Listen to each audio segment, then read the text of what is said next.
இயேசு கிறிஸ்துவின் நாமத்தினாலே கர்த்தாவை சொல்லும் அடியேன் கேட்கிற இந்த நிகழ்ச்சிக்கு நான் உங்களை மீண்டும் வரவேற்கிறேன். இன்றைய நாளிலும் நாம் கர்த்தருடைய வார்த்தை நாம் சேர்ந்து தியானிப்போமாக. கடந்த முறை பல காரியத்தை நாம் தியானித்தோம். சத்தியம் என்னும் கச்சையை நாம் இடுப்பிலே நாம் கட்டினவர்களாய் நாம் ஆயத்தமாக இருக்க வேண்டும் என்று சொல்லி அத்தான் லூக்கா எழுதின சுவிசேஷம் 12ஆம் அதிகாரத்தில் நாங்கள் தியானித்தோம். இரண்டாம் மணவாளன் கல்யாண வீட்டிலிருந்து வந்து அவர் தட்டுவார்னு சொல்லி நாங்கள் பார்க்கிறோம். அப்போ உடனே நாம் திறக்கத்தக்க விதமாக நாம் எப்போது வருவார் என்று சொல்லி நாம் காத்திருக்க வேண்டும். அதற்கு தான் சத்தியமின் கச்சை நாம் கட்ட வேண்டும் என்று சொல்லி நாங்கள் பார்த்தோம். இன்னொரு காரியத்தை உங்களை நான் காட்ட விரும்புகிறேன். அது யாத்திராமல எழுதியிருக்கு. சில நேரம் அதை வாசிச்சு இருக்கலாம். அதை கொஞ்சம் நாம் தியானிப்போம். யாத்ராகமம் 12ஆம் அதிகாரம் 11ஆம் வசனத்தை நான் வாசிக்கிறேன். அதை புசிக்க வேண்டிய விதமாவது, நீங்கள் உங்கள் அறைகளில் கச்சையை கட்டி கொண்டும் உங்கள் கால்களில் பாதரட்சி தொடுத்து கொண்டும் உங்கள் கையில் தடி பிடித்து கொண்டும் அதை தீவிரமாய் புசிக்க கடவீர்கள். அது கர்த்தருடைய பஸ்கான்னு சொல்லி இங்கே நாங்கள் பார்க்கிறோம். பாருங்கள், ஒரு பிரயாணப்பட போகிறார்கள். பாருங்கள், அதுதான் இங்கே நாங்கள் பார்க்கிறோம். பார்த்தீங்கன்னா அவங்க எப்படி புசிக்க வேணும் என்று சொல்லி இங்கே நாங்கள் பார்க்கிறோம். பாருங்கள், இங்கே சொல்லப்பட்டிருக்கு, உங்கள் அறைகளில் கச்சையை கட்டி கொண்டு. தான் நீங்கள் பார்க்க, ஒரு பிரயாணத்துக்கு தான் கச்சையை கட்டுவார்கள். இப்போ தூங்கி கொண்டு இருக்கிறவர்கள், படுத்து கொண்டு இருக்கிறவர்கள் பார்த்தீங்கன்னா இடுப்பிலே கச்சையை கட்ட மாட்டாங்க, அந்த பெல்ட்டை கட்ட மாட்டேன். ஏன்னா அவங்க கொஞ்சம் ரிலாக்ஸாக படுத்திருப்பார்கள். கொஞ்சம் ஃப்ரீயான உடுப்பாக போட்டு பார்த்தீங்கன்னா அவங்க படுப்பாங்க. ஆனால் பிரயாணப்படுகிறவர்கள் பார்த்தீங்கன்னா அவங்க இடுப்பில் கச்சையை கட்டுவார்கள். அதான் இங்கே சொல்லப்படுகிறது, உங்கள் அறைகள் கச்சையை கட்டி கொண்டும். அடுத்தது பார்த்தீங்க என்ன சொல்லப்படுகிறது, உங்கள் கால்களில் பாதரட்சியை தொடுத்து கொண்டும். அத்தன் பிரயாணத்தை குறிக்கிறது. நாம் பிரயாணப்பட வேண்டும் என்றால் பாருங்கள், நாம் என்ன செய்ய வேண்டும், கச்சையை கட்ட வேண்டும், கால்களிலே பாதரட்சியை தொடுக்க வேண்டும். அடுத்தது தடியை பிடித்து கொண்டு. தடி பார்த்தீங்கன்னா பிரயாணப்படுறவர்கள் தான் அந்த நாட்களிலே மோசையின் காலங்களிலே பார்த்தீங்கன்னா அவங்க தடி பிடித்து கொண்டு தான் போவார்கள். என்றால் அது பிரயாணத்துக்கு தடி அவர்களுக்கு தேவை. பல காரியங்களுக்கு தடியை அவங்க பயன்படுத்துவாங்க. அப்போ அதை நான் சொல்லப்படுது. அப்போ ஒரு பிரயாணத்துக்கு அடையாளமாகத்தான் நீங்கள் ஆண்டவர் சொல்லுகிறார், உன் இடுப்பிலே கச்சையை கட்டிக்கொள், பாதரட்சியை பாருங்கள், உன் பாதத்திற்கு பாதரட்சியை போட்டுக்கொள், அது தடியை பிடித்து கொண்டு சொல்லப்பட்டிருக்கு. பார்த்தீங்கன்னா அது தீவிரமாக என்றால் கெதியாக புசிக்க சொல்லி. அப்போ தீவிரமாக புசிக்க கடைவீர்கள். இது கர்த்தருடைய பஸ்கான்னு சொல்லி இங்கே நாங்கள் பார்க்கிறோம். அப்போ இதுதான் ஒரு பிரயாணத்தை நாங்கள் பார்க்க. அப்போ இன்றைக்கு நானும் நீங்களும் அதான் நாங்கள் லூக்காவில் நாங்கள் பார்க்கும்போது மணவாளன் கல்யாண வீட்டில் அவர் தட்டும் போது உடனே நான் திறக்கத்தக்க. அப்போ உடனே திறக்கிறேன்னு என்னத்தான், பிரயாணப்படுவதுக்கு நான் எப்போ ரெடியாக இருக்கணும். அதான் பார்த்தீங்கன்னா அவங்க உட்கார்ந்து சாப்பிடவில்லை, நின்று கொண்டு இருக்கிறார்கள். அதான் சொல்லப்படுகிறது, எப்பயும் ஆயத்தம். உடனே புறப்பட்டு போகத்தக்க விதமாக இருக்க வேண்டும். அப்போ தடியை பிடித்து கொண்டிருக்கணும், பாதரட்சியை போட்டு கொண்டிருக்கணும், இடுப்பிலே கச்சையை கட்டி கொண்டிருக்கணும். அப்போ சத்தம் கேட்ட உடனே புறப்பட வேண்டும். அத்தான் ஆயத்தத்தை குறிக்கிறது. அத்தான் எக்கால தோனி தொனிக்கும் போது பாருங்கள், அந்த இமைப்பொழுதிலே நாம் மறுரூபமாகுவோம். அப்போ அது என்ன பார்த்தீங்கன்னா, அந்த உலகத்துக்குரிய அந்த மேனியை நாம் கலைத்து வானத்துக்குரிய மேனியினாலே நாம் மறுரூபமாக்கப்படுவோம். அப்போ அந்த உலகத்துக்குரிய அந்த சரீரம், இந்த சரீரம் பார்த்தீங்கன்னா இந்த சரீரத்தினாலே நாம் எடுத்துக்கொள்ளப்பட முடியாது, அதாவது பறந்து போக முடியாது. அதனால தான் பார்த்தீங்க, இந்த சரீரம் பூமிக்குரியது. அப்போ நாம் மீட்கப்படும் நாளுக்கு நாம் எடுத்துக்கொள்ளப்பட வேண்டும் என்றால் பாருங்கள், இந்த சரீரம் வானத்துக்குரிய மேனியினாலே தரிப்பிக்கப்பட வேண்டும். அதுதான் மறுரூபமாகப்படுவது. அப்போ மறுரூபமாகப்படும் போது நாம் வீட்டுக்குள்ளே இருந்தாலும் பாருங்கள், வீட்டு சுவரை தாண்டி நாம் அப்படி பறந்து மேலே போக முடியும். அதான் மீட்கப்படும் நாளிலே நாங்கள் பார்க்கிறோம். எல்லாரும் அப்படி எழும்பி அப்படி அவர்கள் எழுந்து போவார்கள். அப்போ அது பாருங்கள், வானத்துக்குரிய மேனியை தரித்தால்தான் அது நம்மாலே முடியும். அதுதான் அந்த மறுரூபம் நம்முடைய வாழ்க்கையிலே வருகிறது. அதான் எப்போ நாம் ரெடியாக இருக்க வேண்டும். அந்த எக்கால தொனி ஆயத்தமாக இருந்தவர்களுக்குத்தான் அந்த எக்கால தொனி அது நெடுந்தொனியாக தொனிக்கும் போது நம்முடைய காதாலே அதை கேட்க முடியும். அது தான் மறுரூபம் ஆவதற்கேற்ற அடையாளம். அப்போ அந்த சத்தம் கேட்டவுடனே நம்முடைய சரீரத்தில் ஒரு மாற்றத்தை நாங்கள் பார்ப்போம். அப்போ இதுவரைக்கும் பாருங்கள், இந்த சரீரம் பூமிக்குரிய சரீரமாக இருந்தது, இந்த பூமியிலே வாழ்வதற்கேற்ற சரீரமாக இருந்தது. அப்போ பார்த்தீங்க, இந்த சரீரம் அந்த சத்தம் கேட்ட உடனே, அந்த எக்கால சத்தம் கேட்ட உடனே இதில் ஒரு மாற்றத்தை உண்டாக்குறது. அப்போது மறுரூபம் நாம் ஆகிறோம். அப்போ இந்த மறுரூபம் எப்படி வேணுமென்றால், நான் இடுப்பிலே கச்சி நான் கட்டி கொண்டு, அதான் நாங்கள் பார்க்குறோம், சத்தியத்தின்படி என்னுடைய வாழ்க்கை இருக்க வேண்டும். அதாவது தேவனுடைய வார்த்தையின்படி என்னுடைய வாழ்க்கை இருக்க வேண்டும். அப்படி என்னுடைய வாழ்க்கை இருந்தால்தான், அப்போ நான் பாருங்கள், பல தடவை நாம் விழுகிறோம். பல தடவை மாம்சம் நமக்கு பலம் கொள்ளும் போது நாம் விழுகிறோம். உடனே நாம் என்ன செய்ய வேண்டும் என்றால், நாம் மனம் திரும்ப வேண்டும். அதான் கர்த்தருடைய வார்த்தைப்படி என்னுடைய வாழ்க்கை இருக்கான்னு எப்போதே நாம் பரிசோதித்து பார்த்து கொண்டே இருக்க வேண்டும். எப்பயும் நாங்கள் பார்த்து கொண்டு இருந்தால்தான் நாம் தப்பு செய்யாதபடிக்கு நாம் மனம் திரும்பி கொண்டு கர்த்தருடைய வழியிலே நாம் போய்கொண்டிருக்க முடியும். அப்போ தான் டக்குன்னு பார்த்தீங்கன்னா இமைப்பொழுதிலே நம்முடைய வாழ்க்கையை நாம் சரி செய்து கொண்டு வரும்போது இந்த மறுரூபம் ஏற்கனவே தொடர்ந்து கொண்டு வருகிறது. நம்முடைய வாழ்க்கையை நாம் மாற்றிக்கொண்டு வருகிறோம், நாம் சரி செய்து கொண்டு வருகிறோம், கர்த்தருடைய வார்த்தைப்படி இருக்கான்னு ஒவ்வொரு நாளும் பரிசோதிக்கிறோம். அப்போ நாம் மனம் திரும்புகிறோம். அப்போ அதெல்லாம் செய்து வரும்போது பாருங்கள், அந்த எக்கால தோனி தொடிக்கும் போது நாம் நம்முடைய வாழ்க்கையிலே உடனே ஒரு மறுரூபம் உண்டாகும். அப்போ இந்த பூமிக்குரிய மேனியை நாம் கலைந்து விட்டு வானத்துக்குரிய மேனியினாலே நாம் தரிப்பிக்கப்படுவோம். அதான் மறுரூபம் ஆகுவது.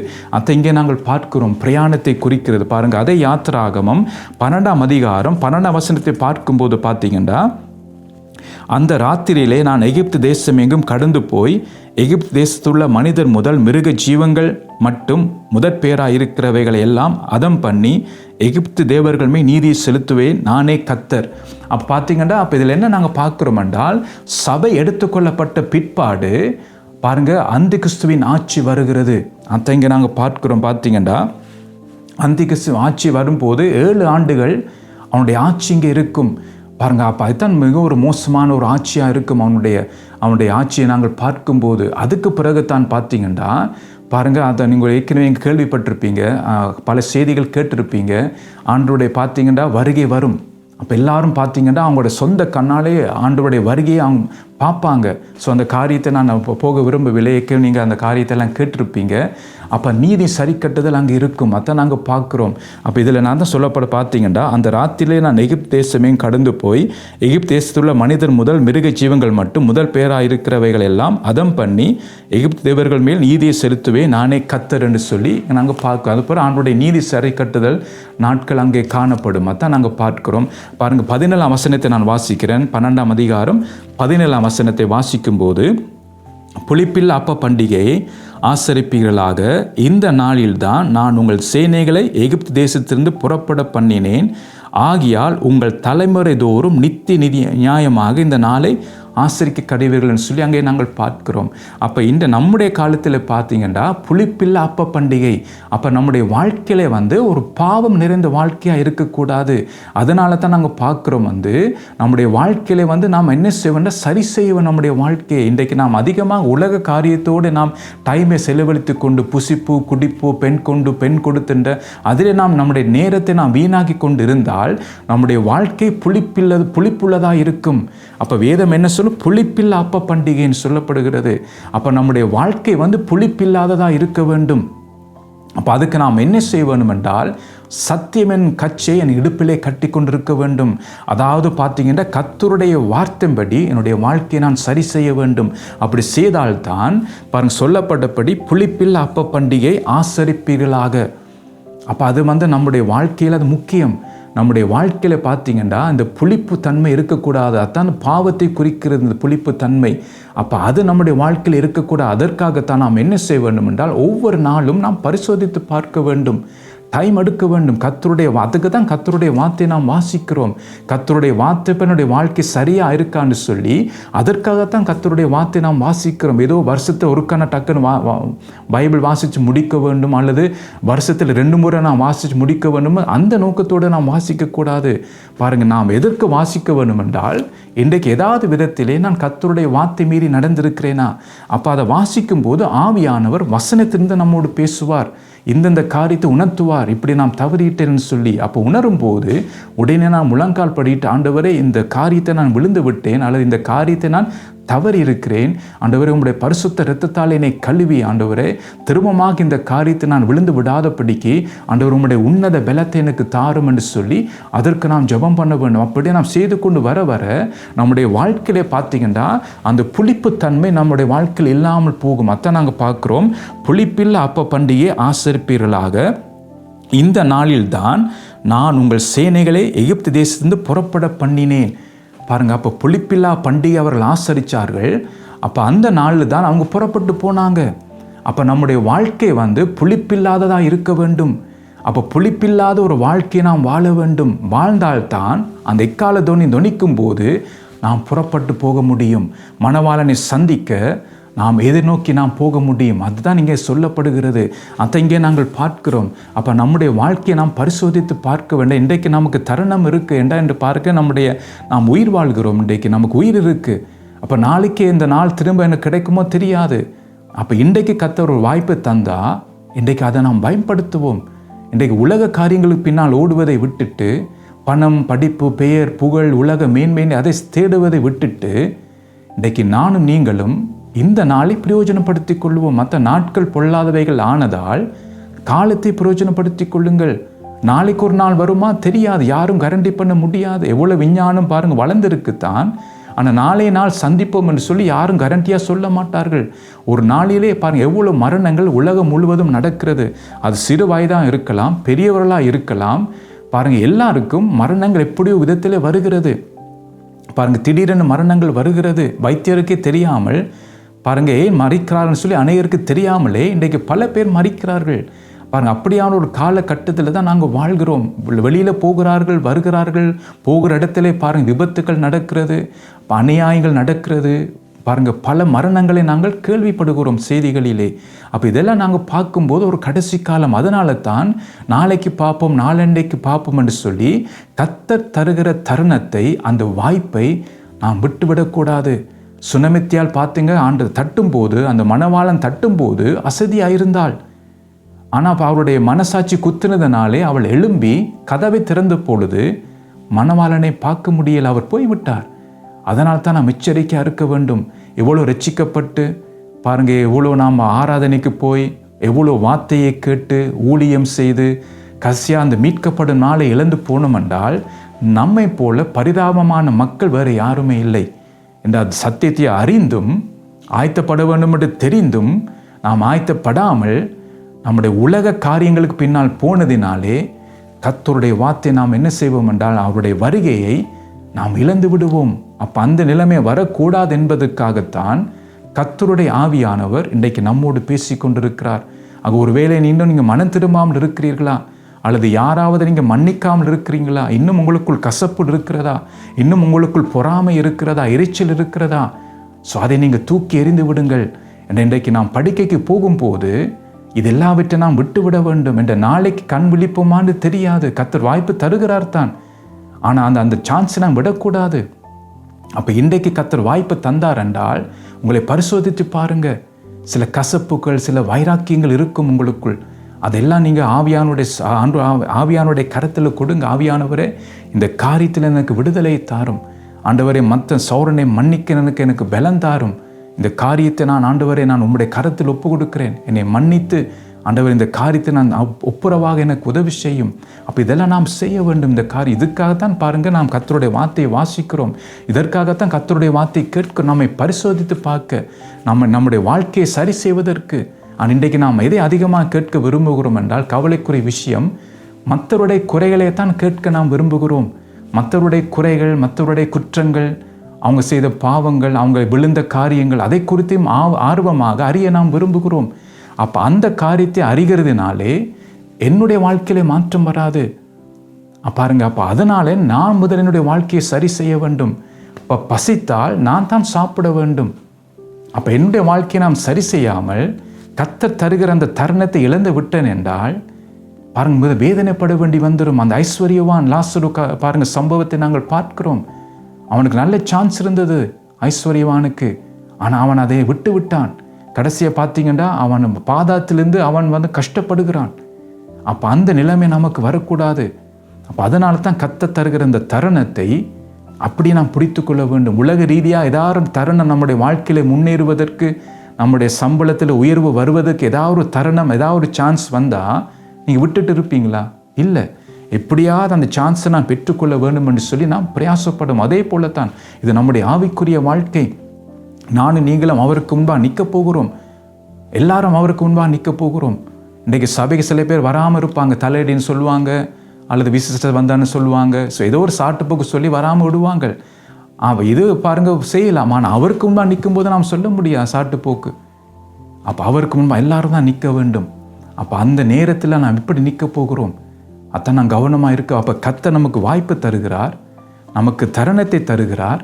அப்போ நாம் என்ன செய்ய வேண்டும்? அதான் அந்த இடுப்பில் நாம் என்ன செய்ய வேண்டும் என்றால் உண்மையான கச்சை, சத்தியமுள்ள கச்சை நாம் கட்ட வேண்டும். இன்னொரு காரியத்தை உங்களுக்கு காட்ட விரும்புகிறேன். வேதம் சொல்லுகிறபடி அந்த சத்தியமுள்ள கச்சையை கட்டாட்டால் நம்முடைய வாழ்க்கை எப்படி இருக்கும் என்று சொல்லி உங்களை நான் காட்ட விரும்புகிறேன். என்றால் இது கர்த்தர் நம்ம எச்சரிக்க விரும்புகிறார். அப்போ எப்படியான கச்சை நாம் கட்ட விரும்புகிறோம்? அதான் நாங்கள் பார்க்க போகிறோம். எரேமியா 13ஆம் அதிகாரம் 10-11 வசனத்தை நான் வாசிக்கிறேன். வார்த்தைகளை கேட்க மாட்டோம் என்று மறுத்து தங்கள் இருதயத்தின் கடினத்தின்படி நடந்து அந்நிய தேவர்களை சேவிக்கவும் அவர்களை பணிந்து கொள்ளவும் அவர்களை பின்பற்றுகிற இந்த பொல்லாத ஜனங்கள் ஒன்றுக்கும் உதவாமற் போன இந்த கச்சையை போல் ஆவார்கள் என்று கர்த்தர் சொல்லுகிறார் என்று சொல்லி இங்கே நாங்கள் பார்க்கிறோம். அப்போ இதில் என்ன நாங்கள் பார்க்கிறோம் என்றால் 10ஆம் வசனம் என்ன சொல்லுகிறது? என் வார்த்தைகளை கேட்க மாட்டோம் என்று மறுத்து. அப்போ எப்போ நான் சத்தியம் உள்ள கச்சையை நாம் கட்டாமல் விடுகிறேனோ அப்போ என்ன அர்த்தம் என்றால் கர்த்தருடைய வார்த்தையை நாம் கேட்டு அதன்படி செய்யாமல் போகும்போது அப்படிப்பட்டவருடைய வாழ்க்கை எப்படி இருக்குமா?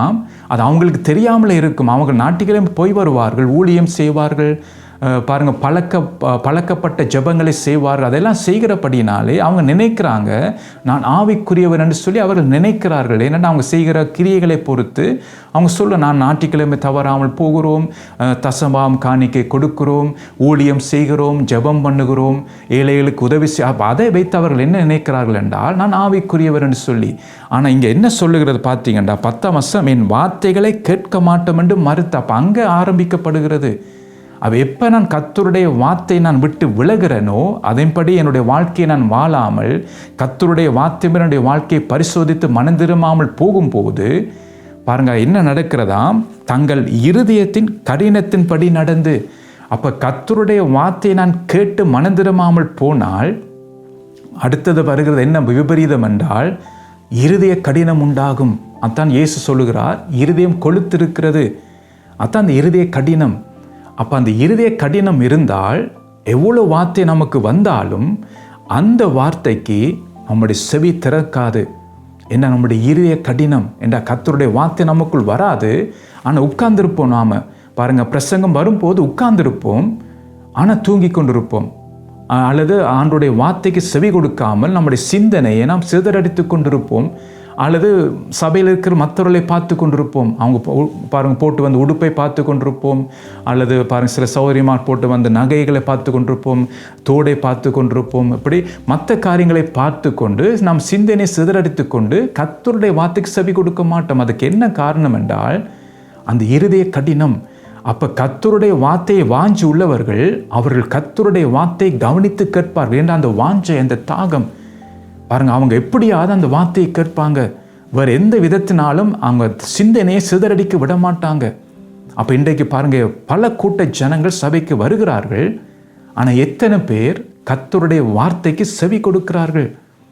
அப்போ செவி கொடுக்காமல் போனால் என்ன காரணம் என்றால் இருதய கடினம் அவங்களுக்குள் இருக்கிறது. ஆனால் கிறிஸ்தவர்கள் தான், ரட்சிக்கப்பட்டவர்கள் தான், முத்திரை பெற்றவர்கள் தான், பரிசுத்த ஆவியானவருக்குள் ஞானஸ்தானம் எடுத்தவர்கள் தான், ஊழியம் செய்கிறவர்கள் தான். ஆனால் இருதய கடினம்.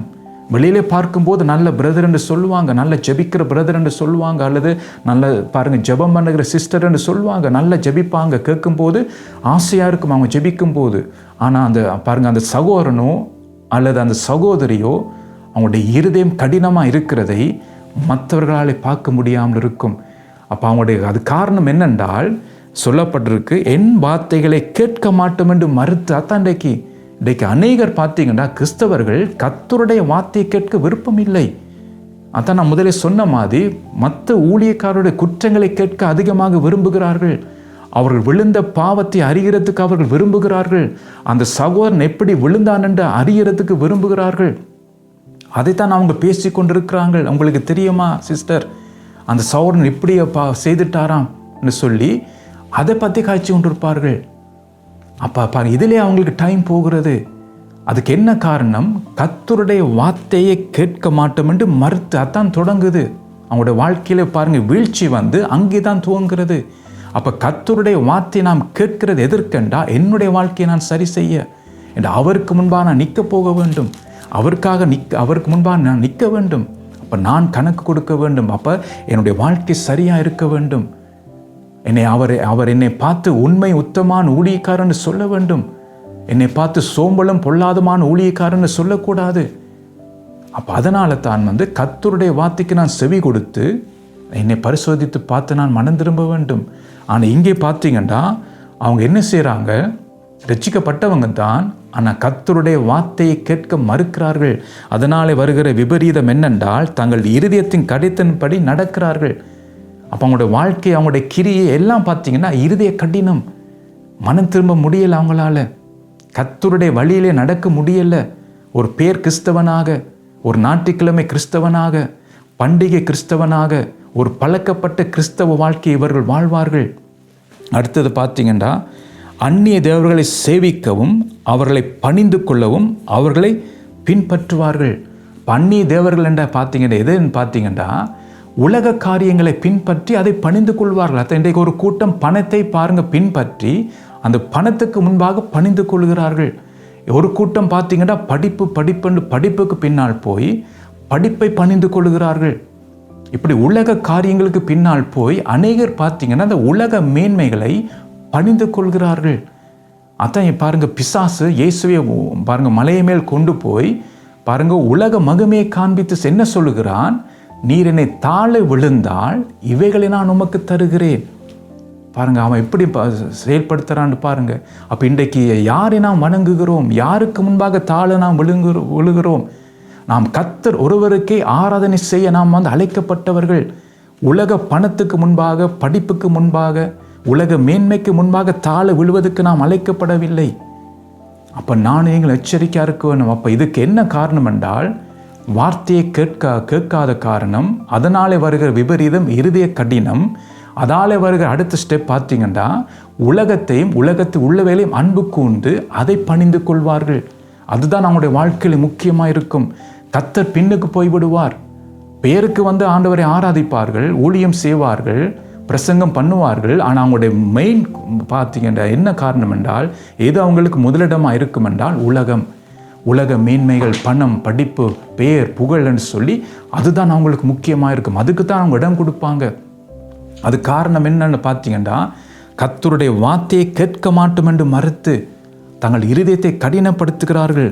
அது பார்த்தீங்கன்னா அவர்களை அந்நிய தேவர்களை சேவிக்கவும் அவர்களை பணிந்து கொள்ளவும் அவர்களை பின்பற்றுகிற இந்த பொல்லாத ஜனங்கள் என்று சொல்லப்படுகிறது.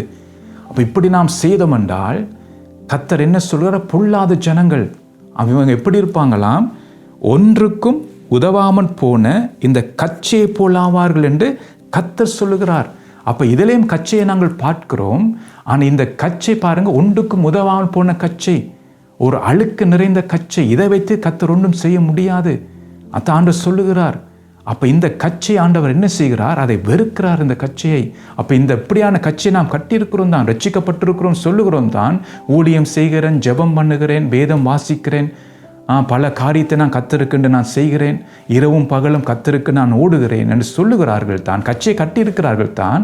ஆனால் அவங்களுடைய வாழ்க்கை மாறாததினாலே கர்த்தருடைய வார்த்தைக்கு தங்களை ஒப்பு கொடுக்காமல், கர்த்தருடைய வார்த்தைப்படி தங்களுடைய வாழ்க்கை இருக்காண்டு பரிசோதிக்காமல் அவங்க இருதயம் கடினமாக இருக்கிறபடினாலே அவங்க என்ன செய்கிறாங்க? அவங்களுடைய குறிக்கோள் பணம், படிப்பு, பெயர், புகழ், அதுதான் அவங்களுக்கு முதலிடமாக இருக்குது.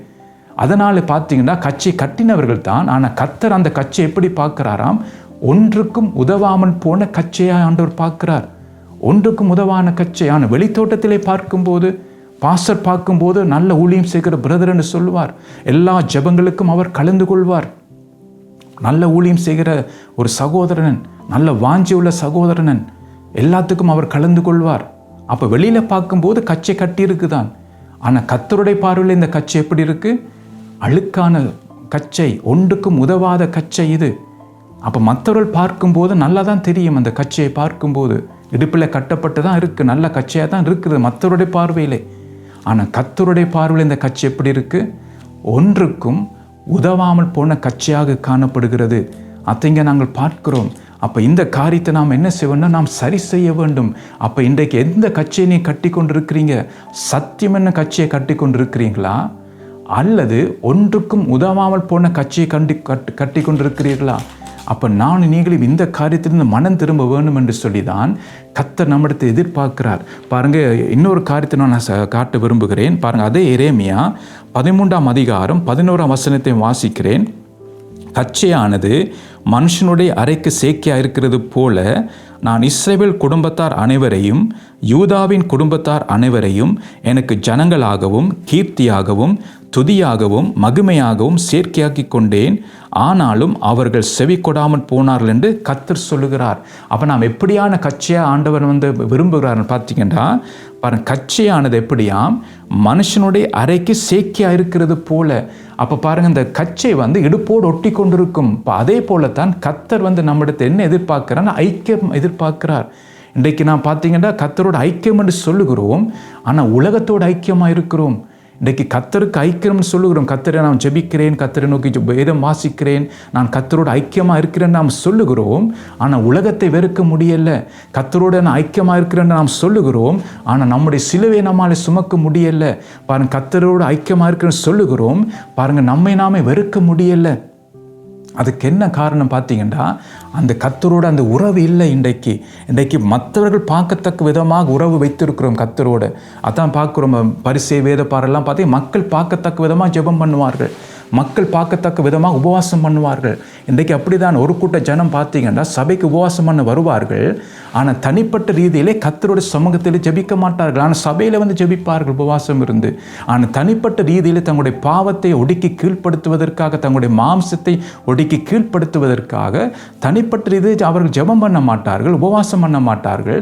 ஆனால் மக்கள் பார்க்கத்தக்க விதமாக பாஸ்டர் பார்க்க வேண்டும், ஊழியக்காரர் பார்க்க வேண்டும், மற்ற விசுவாசிகள் பார்க்க வேண்டும் என்று அதற்காக போய் ஜெபம் பண்ணுவார்கள். பாருங்க, அப்போ அதான் நான் கவனமாக இருப்பேன். நான் கர்த்தரோட ஐக்கியமாக இருந்தால் நம்முடைய வாழ்க்கை மாற வேண்டும், நம்முடைய சுவாபங்கள் மாற வேண்டும். அதை இங்கே நாங்கள் பார்க்கிறோம். அப்போ பாருங்கள், பரிசேயர் வேதப்பார்கள் எல்லாம் அவங்க எல்லாம் செய்தாங்கத்தான். ஆனால் அவங்களை பார்த்தது நான் இயேசு சொல்லுகிறேன், அவங்களுக்கு ஐயோன்னு சொல்லி. ஏன்னா மாயக்காரர் அவங்க எல்லாரும். நீண்ட ஜெபம் பண்ணுவது பாருங்கள், எல்லாத்திலும் அவங்க எல்லாம் செய்தாங்க, ஆனால் அவங்களுடைய வாழ்க்கை மாறவில்லை. அப்போ ஆண்டவர் என்ன சொல்கிறாராம் பாருங்கள், ஒரு மனுஷனுடைய இடுப்போடு அந்த கச்சை எப்படி ஒட்டி இருக்கிறதோ அதே போல் நான் உங்களோட ஐக்கியமாக்க விரும்புகிறேன், உங்களோடு நான் பார்த்தீங்கன்னா அப்படி உங்களோடு நான் ஐக்கியப்பட விரும்புகிறேன்னு தான் இங்கே கர்த்தர் சொல்லுகிறார். அதான் பாருங்கள், வடிவாக சொல்லப்பட்டிருக்கு, கச்சையானது மனுஷனுடைய அறைக்கு சேர்க்கையாக இருக்கிறது போல நான் இஸ்ரவேல் குடும்பத்தார் அனைவரையும் யூதாவின் குடும்பத்தார் அனைவரையும் எனக்கு ஜனங்களாகவும் பாருங்க கீர்த்தியாகவும் துதியாகவும் மகிமையாகவும் சேர்க்கையாக்கி கொண்டேன். பாருங்க, அப்ப கர்த்தர் நம்மோடு ஐக்கியப்பட விரும்புகிறார். பாருங்க, ஆதாம் ஏவாளோடு கர்த்தர் ஐக்கியமாக இருந்தார், பிசாசு கெடுத்தான். இன்றைக்கு அதே காரியம் தான் இன்றைக்கு நடக்கிறது. இன்றைக்கு எல்லாரும் பேர் கிறிஸ்தவர்களாக நாம் வாழ்கிறோம், ஆனால் உண்மையாக கர்த்தரோட ஐக்கியம் நம்முடைய வாழ்க்கையில் இல்லை. ஏனோக்கு தேவனுடைய சஞ்சரித்தது போல் இன்றைக்கு அநேகர் சஞ்சரிப்பது இல்லை. பாருங்க, அதனால தான் பாருங்க தங்களை தாங்கள் ஏமாற்றிக் கொள்ளுகிறார்கள். பாருங்க, இப்படி நாம் இருந்தோமா இருந்தால் அந்த மீட்கப்படும் நாளை நாம் விழுந்து விடுவோம். அதனால் தான் கர்த்தர் நம்மோடு பேசுகிறார். அப்போ இன்றைக்கு நாம் நம்மை பரிசோதித்து பார்ப்போம். கர்த்தர் வாய்ப்பு தருகிறார். என்னுடைய ஐக்கியம் தேவனோடு எப்படி இருக்கிறது? ஒரு மாயக்காரனா இருக்கிறேனா? மாயமுள்ளதா இருக்கிறதா என்னுடைய ஐக்கியம் கர்த்தரோடு? அப்போ எல்லாம் பரிசோதித்து பார்க்க வேண்டும். அப்போ கர்த்தர் பார்த்தா எப்படி நம்மோடு ஐக்கியமாக விரும்புகிறாருன்னு பார்த்தீங்கன்னா, எனக்கு ஜனங்களாகவும் கீர்த்தியாகவும் துதியாகவும் மகிமையாம் சேர்க்கையாக்கி கொண்டேன். அதுபோல் பாருங்கள், அவர் என்ன சொல்கிறார் கவலையோடு, ஆனாலும் பாருங்கள் அப்போ செவி கொடாமல் போனார்கள் என்று சொல்லி பார்த்தீங்கன்னா கர்த்தர் சொல்லுகிறார். அப்போ இதில் நாங்கள் பார்க்கிறோம். அப்போ கர்த்தர் சொல்லுகிறார். அப்போ நாம் அவர் பாருங்கள் தனக்கென்று அவர் எப்படியா நம்மை அவருடைய ஜனமாகவும் கீர்த்தியாகவும் துதியாகவும் மகிமையாகவும் சேர்க்கையாக்கி கொள்ள விரும்புகிறார். ஆனால் நாம் பார்த்தீங்கன்னா எதோடு ஐக்கியமாக இருக்க விரும்புகிறோம் என்றால் உலக காரியங்களோடு ஐக்கியமாக இருக்க விரும்புகிறோம். அதான் பார்த்தீங்கன்னா நம்முடைய கச்சை நான் இடுப்பிலே கட்டியிருக்கிறோம் தான், ஆனால் அது சத்தியமுள்ள கச்சையாக இருக்கிறதா அல்லது ஒன்றுக்கும் உதவாத கச்சையாக இருக்கிறதா? அப்போ என்னுடைய கிரியை பொறுத்து தான் அந்த கச்சை எப்படி இருக்கும் என்று சொல்லி தெரிய வரும். மற்றவர்கள் பார்க்கும்போது கச்சை தான், ஆனால் தேவனுடைய பார்வையில் அந்த கச்சை எப்படி இருக்குது? சத்தியமுள்ள கச்சையாக இருக்கா? சத்தியமுள்ள கச்சையாக இருந்தால் என்னுடைய வாழ்க்கை மாறும், என்னுடைய சுவாபங்கள் மாறும். ஒன்றுக்கும் உதவாத கச்சையாக இருந்தால் அப்படிப்பட்ட வாழ்க்கை மாறாது. ஆனால் செய்ய வேண்டிய எல்லா கடமையும் செய்வார். ஒரு கிறிஸ்தவனாக செய்ய வேண்டிய எல்லா காரியங்களையும் செய்வார்கள். ஆனால் நம்முடைய வாழ்க்கை மாறாது. அதை இங்கே நாங்கள் பார்க்கிறோம். பாருங்கள், இதுதான் பாருங்கள், ஆவிக்குள்ளாவதுக்கு இதுதான் முக்கியம். அப்போ இதெல்லாம் நாம் கடந்து போக வேண்டும். நம்முடைய வாழ்க்கையை நாம் சரி செய்ய வேண்டும். அப்போ நான் ஆவிக்குள்ளாவும் போகும்போது பாருங்கள், ஒரு காரியம் இருக்கும். 2 கொரிந்தியர் 3ஆம் அதிகாரம் 17-18 உள்ள வசனங்களை நான் வாசிக்கிறேன். கர்த்தரே ஆவியானவர், கர்த்தருடைய ஆவி எங்கேயோ அங்கே விடுதலையும் உண்டு. நாம் எல்லாரும் திறந்த முகமாய் கர்த்தருடைய மகிமையை கண்ணாடியிலே காண்கிற போல கண்டு ஆவியாக இருக்கிற கர்த்தரால் அந்த சாயலாகத்தானே மகிமை மேல் மகிமை அடைந்து மறுரூபப்படுகிறோம் என்று சொல்லி இங்கே நாங்கள் பார்க்கிறோம். அப்போ நம்முடைய வாழ்க்கையில் தான் மறுரூபம் உண்டாகும். அப்போ அந்த மறுரூபம் ஏற்கனவே தொடங்க வேண்டும். அதான் நாங்கள் பார்க்குறோம். கர்த்தருடைய வார்த்தை நம்முடைய வாழ்க்கையை பரிசோதித்து நாம் சரி செய்யும் போது, நம்முடைய வாழ்க்கையை சரி செய்யும் போது அந்த மறுரூபம் அது தொடங்கி கொண்டே வரும். அதான் நாங்கள் பார்க்கிறோம். அதுக்குத்தான் வேதம் சொல்லுகிறது, கர்த்தரே ஆவியானவர், கர்த்தருடைய ஆவி எங்கேயோ அங்கே விடுதலை உண்டு. அப்போ நான் ஆவியினாலே நான் நடத்தப்படும் போது அதை நாங்கள் பார்த்த முத்திரையா அல்லது நிறைவான்னு சொல்லி, அப்போ முத்திரை இருக்கிற நல்லது தான். ஆனால் எனக்கு அந்த ஆவி நிறைவு இல்லாட்டால் என்னுடைய வாழ்க்கை மாறாது.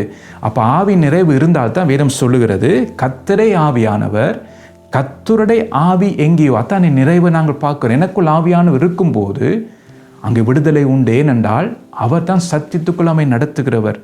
அவர் தான் கண்டித்து நமக்கு உணர்த்துகிறவர். வரப்போகிற காரியங்களை அவர் தான் நமக்கு தெரிவிக்கிறவர். அப்போ நம்முடைய வாழ்க்கையை நாம் சரி செய்து மனம் திரும்பி கொண்டு வரும்போது பாருங்க, 18ஆம் வசனம் சொல்லுகிறது, நாம் எல்லாரும் திறந்த முகமாய் கர்த்தருடைய மகிமையை கண்ணாடியிலே காண்கிறது போல கண்டு. அப்போ பாருங்க, கண்ணாடியிலே நாம் பார்க்கும்போது நம்முடைய ரூபம் தான் தெரியும். ஆனால் கர்த்தருடைய ஆவியானவர் எனக்கு விடுதலை தரும்போது, அந்த விடுதலை வந்து மனம் திரும்பி விடுதலை எனக்குள் உண்டாகும் போது, அப்போ பார்க்கும்போது நான் என்ற தன்மை எனக்குள் இருக்காதான் என்னை நானே வெறுக்க வேண்டும் என்று வேதம் சொல்லுகிறது. அப்போ நான் என்னை நானே வெறுத்தால் பாருங்கள், அடுத்தது வந்து கர்த்தருடைய மகிமை தான் எனக்குள் காணப்படும். கர்த்தர் தான் எனக்குள் காணப்படுவார். நான் என்னுடையது, நான் செய்தேன், என்னுடைய பிரசங்கம், நான் ஜெபித்தேன், அந்த காரியம் வராது. கர்த்தர் தான் வரும். அப்பா கர்த்தருடைய தான் பார்க்க, மற்றவர்கள் கர்த்தரை தான் பார்ப்பாங்க, இயேசுவை தான் பார்ப்பாங்க, அதுக்குள்ளே நம்மை பார்க்க மாட்டாங்க. அதான் சொல்லப்படுகிறது, கர்த்தருடைய மகிமையை கண்ணாடியிலே காண்கிற போல கண்டு பாருங்க, ஆவியாக இருக்கிற கர்த்தரால் அந்த சாயலாகத்தானே மகிமை மேல் மகிமை அடைந்து மறுரூபப்படுகிறோம். அப்போ அந்த சாயலை தானே, என்னுடைய ஆதாமின் சாயல் அல்ல, என்னுடைய சாயல் அல்ல, அந்த சாயல். அப்போ யாருக்கு பார்த்துங்க, யாரோட நான் ஐக்கியமாக இருக்கிறேனோ அவர்கிட்ட சாயல். அப்போ இன்றைக்கு உலகத்தோடு ஐக்கியமாக இருந்தால் உலக சாயல் தான் காணப்படும். அதான் ஆதாமின் சாயல். ஆதாமின் சாயலை பாருங்கள், எவ்வளோ கணக்காரியங்கள் இருக்குது. அதான் காயினுடைய வழியிலே நடந்துன்னு சொல்லி நாங்கள் பார்த்தோம். அப்போ காயின் பார்த்தீங்கன்னா எவ்வளோ காரியம் காயினுடைய வழி இருக்குன்னு சொல்லி அதெல்லாம் கடந்த முறை தியானித்தோம் பாருங்கள். அப்போ இந்த சாயல் நம்மை விட்டு போக வேண்டும் என்றால் வேதம் என்ன சொல்லுகிறது, கர்த்தரே ஆவியானவர், கர்த்தருடைய ஆவி எங்கேயோ அங்கே விடுதலை உண்டுன்னு சொல்லி இங்கே சொல்லப்படுகிறது. அப்போ எனக்கும் உங்களுக்கும் ஒரு விடுதலை வேணும் என்றால் ஆவியினாலே நாம் நடத்தப்பட வேண்டும். முத்திரை இருக்கிறது நல்லது தான், ஆனால் ஆவியினால் நடத்தப்பட்டால்தான் அங்கே சொல்லப்பட்டபடி நாம் எல்லாரும் திறந்த முகமாய் கர்த்தருடைய மகிமையை கண்ணாடியிலே காண்கிறது போல கண்டு ஆவியாயிருக்கிற அந்த சாயலாகத்தானே சொல்லப்படுகிறது, மகிமை மகிமை அடைந்து நாங்கள் மறுரூபப்படுவோம் என்று சொல்லி இங்கே நாங்கள் பார்க்கிறோம். அப்போ இதுதான் பார்த்தீங்கன்னா இந்த காரியங்கள் தான் நமக்கு முக்கியம். அப்போ இதுக்கான மாம்சத்தை கடந்து போனால்தான் பாருங்கள் ஆவியின் பாருங்கள் அந்த ஆவிக்குள்ளாக அந்த நிலைமைக்கு நாங்கள் வர முடியும். ஆவிக்குள்ளாக அந்த நிலைமைக்குள் நாங்கள் வந்தால் தான் பார்த்தீங்கன்னா பல காரியத்தை ஆவியாக நமக்கு கற்றுக் கொடுத்து பாருங்கள் அவருடைய மகிமை நமக்குள் காணப்படும். அதான் நாங்கள் பார்க்குறோம். அந்த நிலைமைக்கு நாம் வர வேண்டும். அதுக்கு தான் நான் இந்த காரியத்தை நாம் தியானித்தோம். இதோட நான் செய்தியை முடிக்க விரும்புகிறேன். அதான் நாங்கள் பார்த்தீங்கன்னா முத்திரையா அல்லது நிறைவான்னு சொல்லி, அப்போ இந்த காரியம் முக்கியம். அப்போ முத்திரை இருக்கிற நல்லது தான், ஆனால் அதில் திருப்தியாக இருக்கக்கூடாது. நம்ம ஆவியின் நிறைவு நமக்கு முக்கியம். இந்த அந்த ஆவி நிறைவு தான் நம்முடைய வாழ்க்கையை மாற்றும். ஒரு வசனத்தை வாசித்து நான் முடிக்க விரும்புகிறேன். 1 கொரிந்தியர் 12ஆம் அதிகாரம் 13. நாம் யூதராயினும் கிரேக்கராயினும் அடிமைகளாயினும் சுயாதீரராயினும் எல்லாரும் ஒரே ஆவியினாலே ஒரு சரீரத்துக்குள்ளாக ஞானஸ்நானம் பண்ணப்பட்டு எல்லாரும் ஒரே ஆவிக்குள்ளாகவே தாகம் தீர்க்கப்பட்டோம். இதில் வந்து அந்த நிலைமைக்கு வரும்போது நமக்கு பிரிவினை இருக்காது, போட்டி பொறாமை இருக்காது. நாம் எல்லாரும் பார்த்தீங்கன்னா சொல்லப்பட்டபடி ஒரே சரீரத்துக்குள்ளாக ஞானஸ்நானம் பண்ணப்பட்டு எல்லாரும் ஒரே ஆவிக்குள்ளாகவே தாகம் தீர்க்கப்பட்டு, இதுதான் தாகம் தீர்க்கப்படுவது, ஆவிக்குள்ளாக வருவது. அப்போ இந்த நிலைமைக்கு சிறியோர் பெரியோர் முதியோர் ஊழியக்காரர் எல்லாரும் இதுக்கு வர வேண்டும். அப்போ இதுக்கு நாம் வர வேண்டும் என்றால் அந்த 3 மாமிச காரியங்களை நாம் கடந்து வர வேண்டும். கடந்து வந்தால்தான் சொல்லப்பட்டபடி ஒரே ஆவிக்குள்ளாகவே நாம் தாகம் தீர்க்கப்படுவோம். நம்முடைய வாழ்க்கையில் ஒரு மறுரூபம் உண்டாகும். ஸோ ஆகவே இதோடு நான் முடிக்கிறேன். இந்த காரியத்தை சீரியஸாக எடுத்துக்கொள்ளுங்கள். ஸோ தொடக்கத்திலிருந்து செய்தியை கேளுங்கண்டா பகுதிகளை நாங்கள் தியானித்தோம். ஸோ எல்லாம் நம்முடைய மைண்டில் இருக்காது. அப்போ இதை நான் எவ்வளோ அதிகமாக இந்த காரியத்தை நாம் கேட்டு நம்முடைய வாழ்க்கையை சரி செய்கிறோமோ அதுக்கேற்ற விதமாக கர்த்தர் நமக்குள் உருவாக்குவார்.